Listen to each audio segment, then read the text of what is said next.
We've been monitoring the lines, the voter turnout all across Houston and Harris County. Let's start with Leslie de in Fort Bend County, though, with how voters are feeling there. Leslie.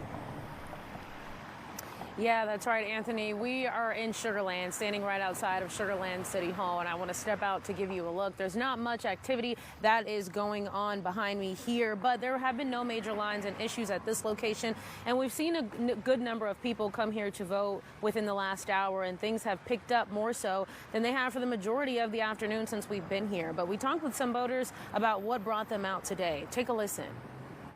So in order to make a difference, you have to come out and vote. We have to stick together to make it better. Too much is changing. That's not the best for the people. I didn't really see anything that would be different than Harris County at all, personally. It's definitely a ballot that you have to read beforehand, because trying to go in there and do it as I don't think you could really take it all in. I mean, it's 17 propositions. So I think they're all important, and important to different people for different reasons. Making decisions that may or may not affect me, but will certainly affect my children or my grandchildren. I think the taxes are very important. A lot of times people don't pay attention to paying taxes. It's talking about taxing on trust and stuff like that. If you had a trust, veterans, several different things. Those things are very important.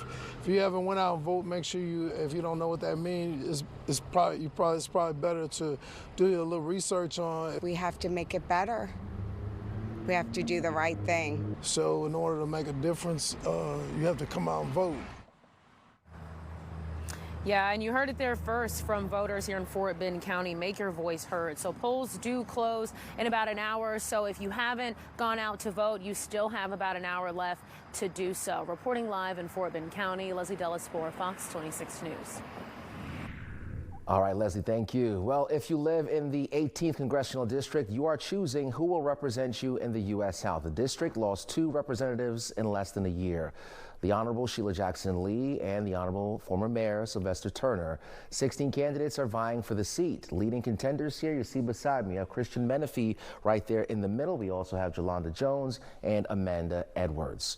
We have Fox 26 team coverage for you here tonight, though, on the Menifee camp and the Edwards campaign. So let's start with Randy Wallace, who's over there with the Menifee camp, to give us some more details on that here. Randy.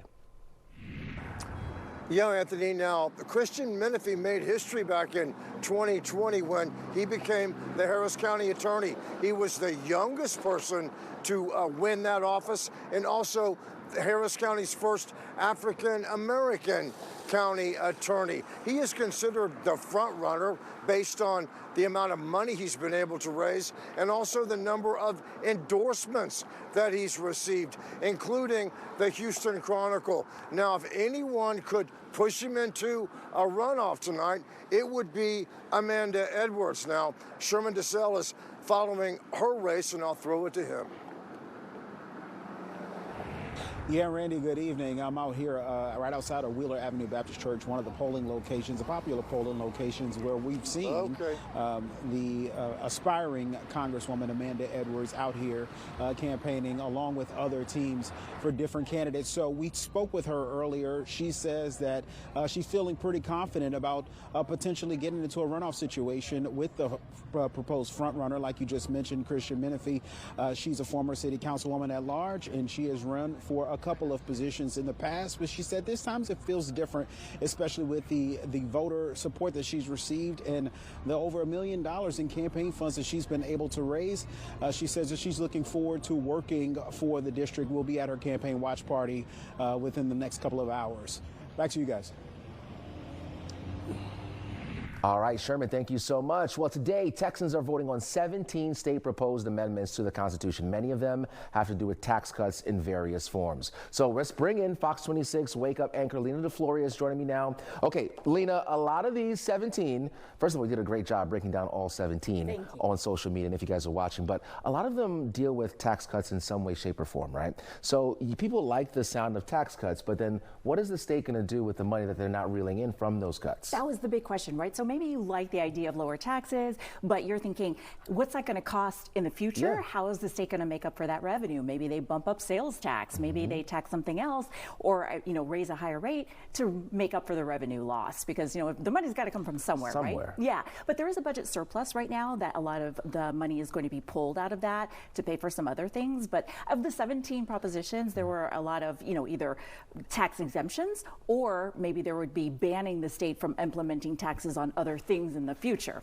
Right. All right, so let's talk about maybe 3 of them. Can you pick 3 a little bit here and dive into some of them? Spin the wheel. Here we go. Let's go to Propositions 11 and 13. They're related but not connected. They both deal with homestead exemptions. So 11 is a homestead exemption for people who are elderly, people who are disabled. It would bump it up from $10,000 to $60,000. That's a big jump, right?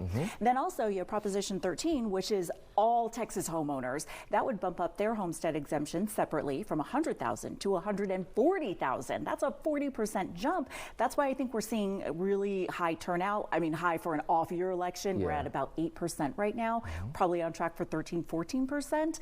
Also, Proposition 16, and I think that one's a big one and caught a lot of people's eye because of the political climate nationwide, because that adds the language of someone who is not a U.S. citizen being banned from voting in the state of Texas. Now, I should point out that's already a Texas law. It's already a federal law, but it would add that language into the Texas Constitution.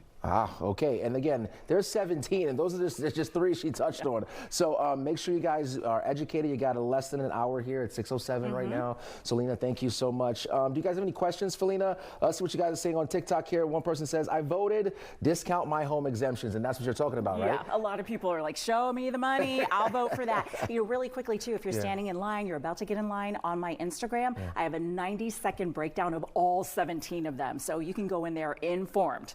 90 seconds. All right, that's incredible. Thank you so much, Lina.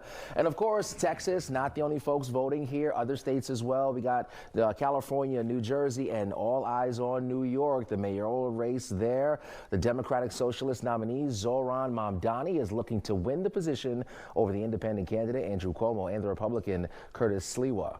Now, Mamdani is leading the race, with Cuomo now running as an independent, trailing behind. President Trump even endorsed Cuomo, saying that Mamdani would be a disaster for the city.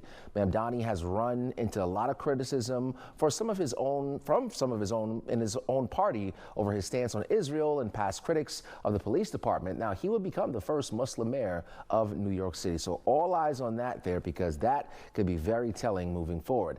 And Governor Greg Abbott is threatening to slap a 100% tariff on any New Yorker that moves to Texas if Mamdani is elected as mayor. In a post on X, formerly known as Twitter, Abbott stated, quote, after the polls close tomorrow night, I will impose a 100% tariff on anyone moving to Texas from New York City. Mamdani's tax the rich policy has many fearing a major exodus of New York City's wealthiest residents. A recently released poll shows that more than 750,000 would leave the Big Apple if Mamdani wins. We'll be paying very, very close attention to that. And then you got California. California is voting on Proposition 50. Now, this is what I am watching closely the most here tonight. Now, Proposition 50 could allow the state to redraw their district lines.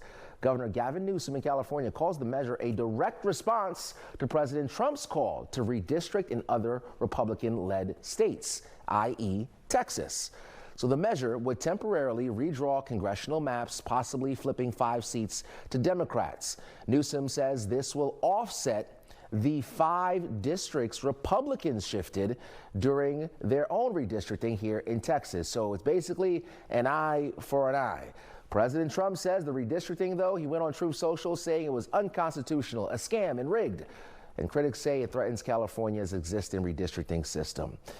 So this is just one of many things we'll be watching here today, because that is going to be very telling about where we go as a country moving forward. If it's just Democrat-led states do this, Republican states do that, and how it's going to impact Congress. Watch that closely, you guys, for real.